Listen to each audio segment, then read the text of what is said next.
اس کو میں نے اپنے کمال تک پہنچا دیا ہے، اور تم بھی جو میرے سامنے ہو، تمہیں خالی نہیں چھوڑا، تمہیں بھر دیا ہے، تمہیں مالا مال کر دیا ہے۔ اور میں یہاں بڑی ذمہ داری سے یہ بات کر رہا ہوں، لین دین کا بھی کوئی طریقہ تو ہوتا ہے۔ جب آپ پہلی مرتبہ پڑھنے گئے تھے تو ایک الف بھی سیکھنی آپ کو کتنی مشکل تھی، اور یہاں تو الف سے لے کر اللہ تک سارا نصاب نبی نے اپنی نگاہوں سے پڑھا دیا۔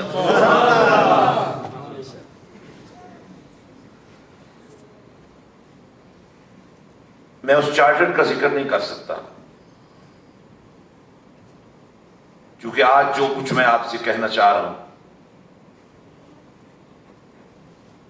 اس چارٹر میں سے اس میں برکت ڈالنے کے لیے صرف اتنا ہی کہوں گا کہ میرے اور آپ کے پاک نبی صلی اللہ علیہ وآلہ وسلم نے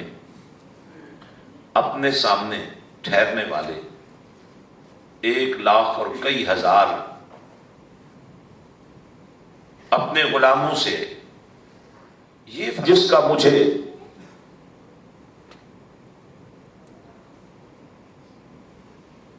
مصداق بنایا گیا تھا،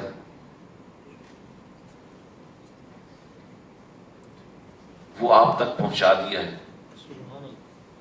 اب وہ پیغام کیا تھا، میں قرآن ہی میں سے ایک حصہ اور آپ کے سامنے پیش کر رہا ہوں تاکہ بات بکھرنے نہ پائے اور ساتھ ہی ساتھ سلجھتی چلی جائے۔ قرآن سنیے بڑی محبت سے، میرا رب فرماتا ہے وَالَّذِي أَرْسَلَ رَسُولَهُ بِالْهُدَى وَدِينِ الْحَقِّ لِيُظْهِرَهُ عَلَى الدِّينِ كُلِّهِ وَكَفَى بِاللَّهِ شَهِيدًا۔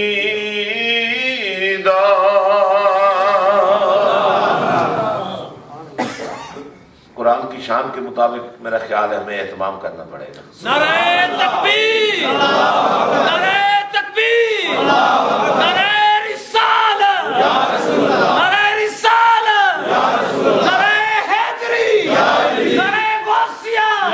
نعرہ سلطانیہ، سیدی مرشدی یا نبی یا نبی، سیدی مرشدی یا نبی یا نبی۔ غلام ہے، غلام ہے، رسول کے غلام ہیں، رسول میں موت بھی قبول ہے عشق مصطفیٰ تو زندگی فضول ہے۔ هو الذی، دیکھیے آغاز گفتگو دیکھیے، کلام الرحمن ہے، اور سے سنیے، هو الذی، وہ اللہ کون؟ دیکھیے تسلسل دیکھیے، قرآن کا تسلسل دیکھیے، اور قرآن کا حسن بیان دیکھیے۔ هو الذی، وہ اللہ، الذی ارسل، جس نے بھیجا، کسے بھیجا؟ تسلسل دیکھیے، رب دیکھیے۔ هو الذی ارسل رسولہ، اپنے رسول کو، تو ظاہر ہے سارے رسول اسی کے ہی ہیں، اور سب پر کتابیں، سب کو صحیفے، سب کو آسمانی پیغامات۔ اب اس تخصیص کی طرف پروردگار ہمیں لے جا رہا ہے، ارسل رسولہ بالہدی، اور یہاں ہدا سے مراد قرآن ہے، اور جب بالہدی کہا تو یہ بھی مقصود ہے کہ قرآن کے ساتھ، لیکن اس کی حقیقت یہ ہے قرآن ساتھ ضرور ہے یہی وجہ ہے جب قرآن نازل کیا گیا تو اسے کتاب کی صورت میں نہیں نازل کیا گیا، بلکہ میرے اور آپ کے نبی کی اداؤں کی صورت میں نازل کیا گیا۔ اور اس کا انداز یہ تھا، اب آپ علماء سے سن چکے ہیں کہ جناب موسیٰ علیہ السلام کو بلایا، فرمایا کو طور پہ آؤ کتاب لے جاؤ، جناب داؤد کو فرمایا آؤ لے جاؤ، جناب عیسیٰ کو فرمایا لے جاؤ۔ لیکن جب قرآن کی نزول کی باری آئی تو فرمایا پیارے بلائیں گے ہم ضرور آپ کو، تھوڑا سا وجد میں رہے نا، ہم بلائیں گے ضرور، زمانہ دیکھے گا، لیکن اس بلاوے میں کیفیت کیا ہوگی؟ جبریل دربان ہوگا، براق سواری ہوگی۔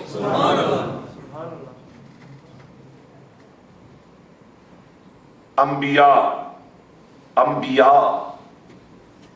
اپنے اس عہد و پیمان کو پورا کرنے کے لیے جو اللہ نے ان سے لیا تھا، وَإِذْ أَخَذَ اللَّهُ مِيثَاقَ النَّبِيِّينَ، اور یہاں یہ نقطہ بھی ذہن میں رکھیے گا کہ عالم ارواح ہو یا عالم اجسام ہو، نبی نبی ہوتا ہے۔ حضرت انبیاء اپنی قبروں سے نکل کر، ویسے ایک منظر میرے آپ کے نبی صلی اللہ علیہ وسلم نے یہ بھی بیان کیا تاکہ اہل قبور کے ساتھ جو آپ کی محبتیں ہیں ان پر آپ کو شرمندہ نہ ہونا پڑے۔ اگر کم علمی کی وجہ سے کوئی غلطی کوتاہی آپ سے ہو جاتی ہو تو ظاہر ہے اس کی تلافی ہو سکتی ہے، لیکن ان سے دوری ایک ایسا جرم ہے، ان سے علیحدگی ایک ایسا ظلم ہے جو آپ برداشت نہیں کر پائیں گے، اور جو امت کو ٹوٹنے سے بچانے کا عمل ہے وہ رک جائے گا۔ تو میرے آپ کے پاک نبی صلی اللہ علیہ وسلم نے فرمایا جب میں جا رہا تھا اور جا بھی میں براق پہ رہا تھا اور رفتار اس کی یہ تھی، اور یہ براق برق سے ہے، بجلی، اس سواری کی رفتار کا یہ عالم تھا کہ جہاں نظر پہنچتی تھی وہاں اس کے قدم پہنچتے تھے۔ فرماتے ہیں کہ میری سواری جب حضرت موسیٰ علیہ السلام کی قبر پر سے گزری تو میں نے دیکھا، نبی نے دیکھا، قبر کے اندر دیکھا، براق پر سوار تھے، تیز رفتاری ذہن میں رکھیے، سواری ذہن میں رکھیے۔ آمنہ کے لال فرماتے ہیں میں نے دیکھا جناب موسیٰ علیہ السلام اپنی قبر میں کھڑے ہو کر نماز پڑھ رہے تھے۔ تو یہ قبر میں مرنے کے بعد ہی جانا پڑتا ہے نا، تو یہ کون سی نماز تھی جو مرنے کے بعد پڑھی جا رہی ہے؟ یہ ہے وہ دین جس کی تمہیں تلاش رہنی چاہیے۔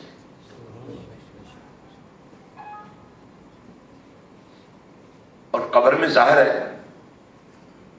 نماز پڑھ رہے تھے، لیکن بڑے مزے کی بات یہ ہے جب میرے اور آپ کے پاک نبی صلی اللہ علیہ وسلم کی سواری بیت المقدس میں پہنچی، اقصی میں پہنچی، تو انتظار کرنے والوں میں 1,00,000 اور کئی ہزار تو تھے، ان میں جناب موسیٰ بھی تھے۔ اب سواری کی رفتار کا عالم دیکھیے، براق تھی نا، لیکن نبی کی رفتار بھی دیکھیے، نماز بھی مکمل کی، ظاہر میری اور آپ کی نماز تو نہیں تھی نا، نبی کی نماز، جھٹکوں والی نماز تو نہیں تھی نا جو ہم اور آپ پڑھتے ہیں، نبی کی نماز تھی، نماز بھی مکمل کی، براق بعد میں پہنچا،